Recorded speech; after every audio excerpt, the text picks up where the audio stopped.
Donc moi, c'est vraiment à travers des stages dans mon école de commerce que j'ai pu travailler pour Moët & Chandon, qui était en fait mon tout premier stage et ça a été, je pense, l'une des expériences les plus belles. Et puis, il y a eu ma grosse expérience donc chez Louis Vuitton où là, j'ai vraiment découvert l'univers de la mode et aussi l'univers du service client. Hello tout le monde, bienvenue sur ma chaîne, moi c'est Elena, je suis une passionnée de mode et je travaille pour le groupe LVMH depuis bientôt 4 ans puisque j'ai travaillé entre autres pour des maisons telles que Louis Vuitton, Bulgari, Chaumet, mais j'ai aussi travaillé dans le groupe Richemont et notamment pour la grosse maison de joaillerie Cartier. À travers mes vidéos sur ma chaîne, je vous donne beaucoup de conseils par rapport à mon expérience dans le secteur du luxe et aujourd'hui je vais un peu revenir au début puisque je vais vous raconter en fait mes différentes études pour pouvoir travailler dans le secteur du luxe, mon parcours scolaire finalement qui m'a permis aujourd'hui de pouvoir travailler pour des grosses maisons de luxe. En plus, faire cette vidéo me semble être une nécessité parce que certains d'entre vous m'ont posé des questions et m'ont demandé quel parcours faut-il faire pour pouvoir intégrer les maisons de luxe dans lesquelles tu as travaillé, quelles études faut-il privilégier, dans quelles écoles de mode aussi faut-il aller étudier pour avoir de meilleures chances de travailler dans le secteur du luxe. Du coup, je vais vous raconter mon parcours et j'espère que je pourrai répondre à vos questions à travers cette vidéo et vous aider si jamais vous êtes dans cette démarche-là, si jamais vous vous posez des questions et vous ne savez pas quoi faire pour pouvoir travailler dans le secteur du luxe. Alors le tout début de mes études, je l'ai commencé bien entendu au lycée où j'ai choisi de faire en fait une filière économique et sociale, c'était la filière ES. Je crois que maintenant ça a été remplacé, mais en gros j'avais préféré cette filière tout simplement parce que je voulais pas trop me spécialiser dans des mathématiques ou dans tout ce qui est littéraire. Et puis moi je voulais vraiment une filière un peu plus pratique avec des thèmes plus en lien avec l'économie ou encore la société qui nous entoure. Pendant mes études au lycée, j'essayais de travailler régulièrement. Ça c'est un truc qui m'a énormément aidée, surtout pour la suite vous allez voir parce qu'en prépa si tu travailles pas régulièrement c'est très compliqué en fait. Dans mon lycée j'allais souvent prendre rendez-vous en fait avec des conseillers d'orientation, enfin en gros c'était des personnes qui étaient là vraiment pour discuter avec toi, pour répondre aux questions parce qu'en fait j'avais trop peur de ne pas du tout trouver un enseignement pour après le lycée, sachant que tout le monde plus ou moins savait à peu près ce qu'il voulait faire. Parcours en classe préparatoire était un peu chaotique, donc je vais pas en parler trop. Moi, la prépa que j'avais choisi de faire m'a aidée pour la suite. C'était une prépa économique et du coup, en fait, j'avais des matières comme les maths, des matières en langue. Franchement, les langues, ça m'a énormément apporté. J'avais aussi de l'économie et franchement, tout cet enseignement, il est tellement poussé, il est tellement structuré qu'à la fin, franchement, t'apprends énormément, surtout pour la partie des langues. Maintenant, on va passer à la partie sur les écoles de commerce et en particulier mon école de commerce. Franchement, je pense que faire une école de commerce, c'est un des meilleurs choix que vous pouvez faire si jamais vous voulez travailler dans le secteur du luxe. Et cela pour deux raisons. La première raison, ça va être au niveau de l'enseignement. Évidemment, une école de commerce, c'est donc une business school et du coup, on t'apprend le commerce d'entreprise, toutes les matières qui y sont faites, en fait, c'est vraiment par rapport au milieu de l'entreprise. Et deuxièmement, la réputation. Évidemment, quand tu passes des concours, plus tu as une meilleure note, plus tu augmentes tes chances d'intégrer les meilleures écoles de commerce. Après, pas de panique, c'est pas parce que vous n'avez pas intégré la meilleure école de commerce, admettons HEC, que en fait vous avez détruit vos chances de travailler dans le secteur du luxe, pas du tout.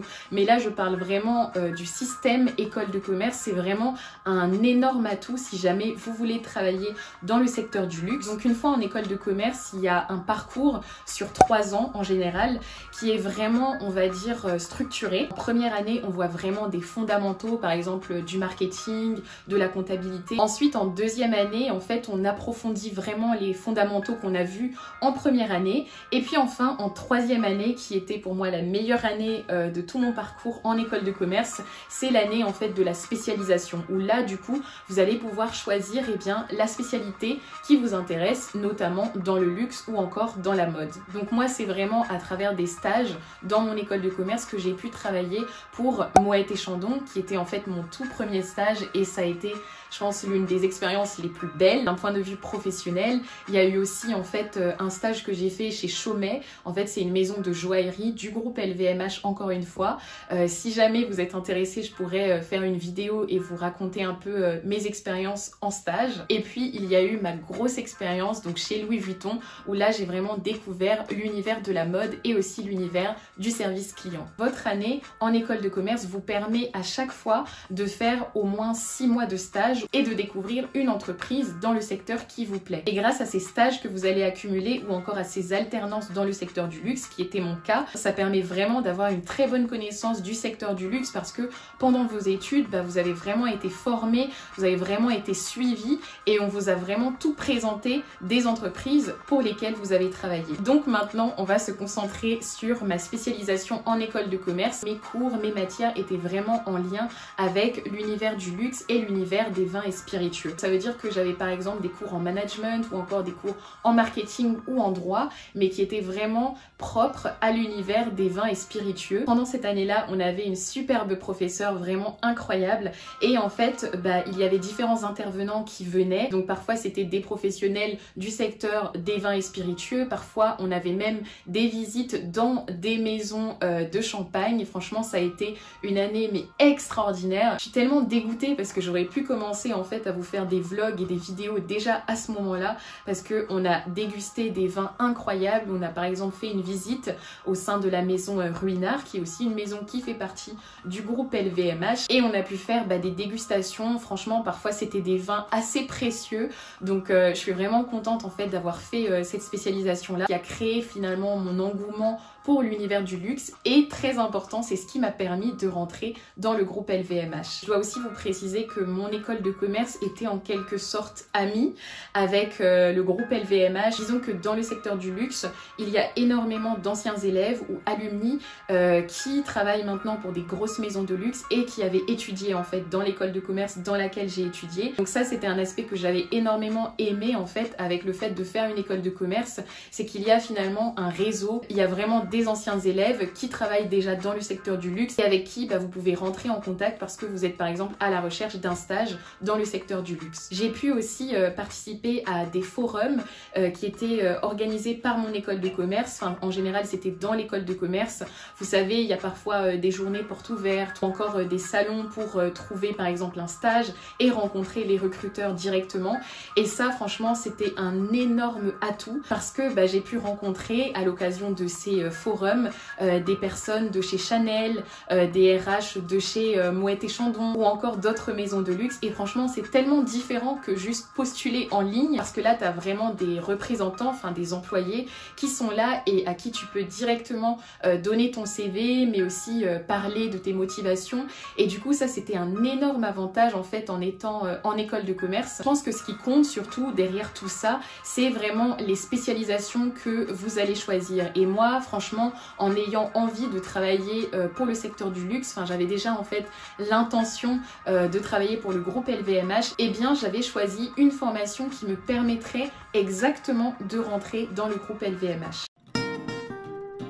Après mon expérience chez Louis Vuitton, j'avais vraiment envie de me spécialiser un peu plus dans la mode et en fait il y a une université, je sais pas si vous la connaissez, mais elle s'appelle Bocconi. C'est une université italienne qui est basée à Milan et qui est aussi pas mal pour les personnes qui souhaitent travailler pour des maisons de mode ou dans le luxe. Et du coup en fait j'avais participé à une de leurs formations pour justement renforcer mon expertise dans le secteur du luxe et de la mode. Donc j'avais fait ce certificat qui s'appelle Fashion Design and Management. C'est une formation vraiment complète qui permet de voir énormément de fondamentaux en marketing, en communication, en service client et qui ouvre les portes sur le milieu de la mode. Donc finalement avec mes différentes études, c'est vrai que j'ai vraiment pu apprendre un peu dans tous les domaines et ça m'a énormément aidé pour moi qui ne venais pas du tout du milieu de la mode ou du luxe et qui n'avait zéro contact et zéro connaissance de ce secteur. Donc mon conseil, si jamais tu ne sais pas trop vers où t'orienter, mais que tu as très envie de travailler pour le secteur du luxe, eh bien je te recommande de vraiment te renseigner sur les écoles de commerce. Alors moi j'y suis rentrée par la voie prépa, qui est la voie la plus difficile que tu peux choisir, mais si jamais tu n'as pas envie de faire une prépa, bien entendu il y a énormément d'autres façons de rentrer en école de commerce. Je te mettrai de toute façon des informations juste en dessous pour en savoir un peu plus. Et puis il y a des écoles de mode beaucoup plus spécialisées comme Sub de mode ou encore S-Mode. Ça c'est aussi des options à envisager si jamais tu souhaites aller un peu plus vite et que tu souhaites travailler dans le secteur du luxe. Ça y est, c'est la fin de cette vidéo. Merci beaucoup de l'avoir regardée. J'espère que vous avez appris des choses, en tout cas sur mon parcours, et j'espère que ça vous a aidé si jamais vous savez pas trop quoi faire. N'hésitez pas non plus à m'écrire ou à aller faire un tour sur mon site web. Quant à nous, on se retrouve très bientôt pour une prochaine vidéo. À bientôt!